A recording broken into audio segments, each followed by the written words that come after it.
Shalom.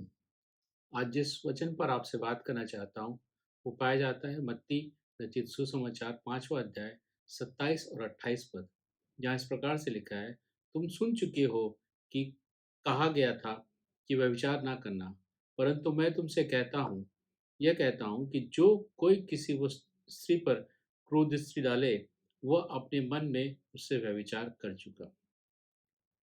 ये प्रभु यीशु मसीह कह रहे हैं, बहुत सत्य बात यहाँ पे उन्होंने कहा है कि हम किसी स्त्री पर कुदृष्टि भी डालते हैं, तो वो पाप की कैटेगरी में उसको डाला गया है। पुराने नियम के अनुसार व्यभिचार, परिस्थिति गमन, अस्वाभाविक यौन संबंध को यौन संबंधित पाप कहा गया था। परंतु प्रभु यीशु मसीह ने हमारे मन में सोचा गया कार्य को भी प्रभु यीशु मसीह ने इस पाप के दायरे में ला दिया है।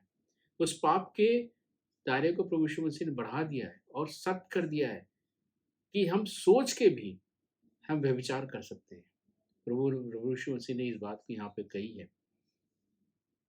पुराने नियम में जिन पापों का, यौन संबंधित पापों का वर्णन है, वो हम शारीरिक रूप से करते हैं, वो हम अपने देह के द्वारा करते हैं, इसलिए वो अपराध की कैटेगरी में आता है।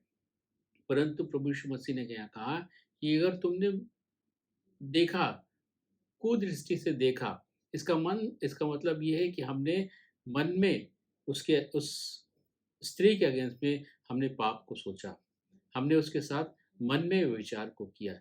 इसलिए प्रभु यीशु मसीह यहाँ कहते हैं कि अगर तुम ये करते हो, तुम व्यभिचार करते हो, देह के द्वारा नहीं परंतु अपने मन के द्वारा भी तुमने उसके अगेंस्ट में व्यभिचार किया है। इसलिए प्रभु यीशु मसीह इस तरह का हमारी देखने को भी व्यभिचार कहते हैं और पाप की कैटेगरी में खड़ा करते हैं। इसलिए हमें बहुत सचेत रहने की आवश्यकता है, ये बहुत जागृत रहने की आवश्यकता है कि हमारी आँख क्या देख रही है, हमारी आँख क्या देख रही है।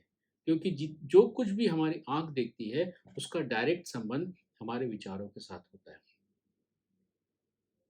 हम इसको इस बात से समझ सकते हैं जब दूसरा शामिल 11 और 2 पद को जब हम पढ़ते हैं, जहाँ पे राजा दाऊद बत्शेबा को नहाते हुए देखता है, और नहाते हुए देखता है, उसके मन में एक विचार आता है और उसके उसके मन में वो व्यभिचार की बातें उसके मन में आती हैं और फिर उसको बुला के उससे शारीरिक रूप से भी व्यभिचार करता है। पहले तो वो मन में व्यभिचार करता है, फिर उसके साथ शारीरिक रूप में व्यभिचार करता है। इसी प्रकार जब हमारी आँखें बहुत सी नेगेटिव बातों को देखती है, तो उन बातों को सोचती है, उन बातों को विचार करती है और इस प्रकार से हम अपने विचारों में पाप करते हैं। आजकल बहुत सी चीज़ें हैं जो हमको इस प्रकार से अवेलेबल हैं कि हम उस नेगेटिव बातों को देखें। हमारे मोबाइल में, हमारे इंटरनेट के माध्यम से, टीवी के माध्यम से, फ़िल्मों के माध्यम से, इस प्रकार की बहुत सारी चीज़ें हैं, बहुत सारी बातें हैं जो हम देखते हैं। और इनको देख के मन में विचार आता है। इनको देख के मन में नेगेटिव थॉट्स आते हैं और ये मन उसी प्रकार से हमारा शरीर उसी प्रकार से बातें करते हैं। आजकल हम व्यभिचार की बातें बहुत सारे हम पेपर में आए दिन हम पेपर में पढ़ते हैं कि इस लड़की का बलात्कार हो गया, इस महिला का हो गया। ये सब क्यों है? क्योंकि बहुत ईज़िली हमारे पास अवेलेबल है ये सब चीज़ें। हमारे मोबाइल में, हमारे हाथ में अवेलेबल है। नेट के थ्रू हमें अवेलेबल है। इन सब बातों को हम देखते हैं और इसी प्रकार से कार्य करते हैं। इसलिए प्रभु यीशु मसीह ने यहाँ कहते हैं कि तुमने अगर कुदृष्टि से किसी को देखा है, तो तुमने इस स्त्री के अगेंस्ट में पाप को किया है।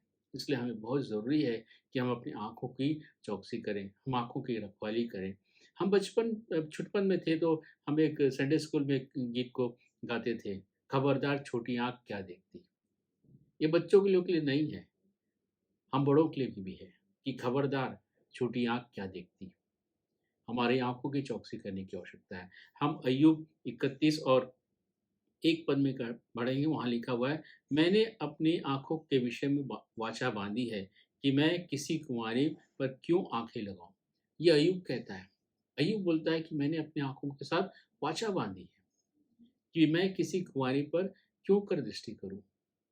ये हमारी भी आवश्यकता है कि हमें भी अपनी आँख की चौकसी करने की आवश्यकता है। हमें भी अपनी आँख के साथ वाचा बाँधने की आवश्यकता है कि हम किसी भी स्त्री को बुरी नज़र से ना देखें। किसी भी स्त्री को हम उसके प्रति हमारे मन में किसी प्रकार की कोई बुरी भावना ना आए। इसलिए हम अपने आप को बचाएँ, हम अपने जो हमारे पास अवेलेबल है, जो चीज़ें हैं जो बहुत नेगेटिव थॉट्स को हमारे मन में लेके आती हैं, उनसे हम अपने आप को दूर रखें, अपनी आँखों को दूर रखें, ताकि हम इस व्यभिचार के पाप से अपने आप को बचाए रखें। परमेश्वर इन वचनों के द्वारा हम सबों को बहुतायत की आशीष दे।